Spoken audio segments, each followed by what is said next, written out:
We only have a couple of techniques to look at in the knee. We'll be manipulating the superior tib-fib joint, anteriorly and posteriorly, and we'll also be doing a manipulation for loose bodies in the knee. To begin with, we'll look at the superior tib-fib joint. And the techniques we'll be using here are very, very similar to the ones that were shown in the previous volume, except that we're going to be applying a thrust instead of a mobilization technique. So again, these will be for an anterior or posterior subluxation where we have the hard, abrupt end fill on passive mobility testing. We'll look at manipulating to increase dorsal gliding first. We need a sandbag for this because we're going to bring the knee, let's bring it across this way just a tad, we're going to bring the knee into a medially rotated position. This will bring the plane of the joint, which is anterolateral, into a more vertical position, which will allow me simply to use my body weight to drop down rather than trying to direct my body weight medially. However, this is not going to be great for the knee, as it's going to be forcing the valgus. So we need a good support underneath the knee. You can flex the leg a little bit so that when you actually apply the thrust, then the knee is supported by the sandbag.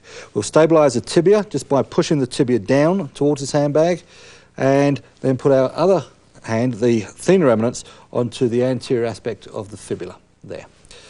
And then basically I feel the plane of the joint as much as I can, and stabilising the tibia, I'll simply drop my body weight through my straight arm like so, to thrust this dorso-medially. This is not a particularly robust joint, so you really want to be careful about the amount of force that you apply during this manipulation. In order to bring this anterior, we'll have the patient prone on their hands and knees. We'll bring this leg that we're going to manipulate will be on the opposite side now. We're going to come across this way, slightly backwards. Now, by manipulating from the opposite side of the body, the plane of the joint being anterolateral will automatically be correct for us. So we'll be thrusting along the plane of the joint. If we try and do it from the same side of the body, then we're going to have to alternate the way we do this.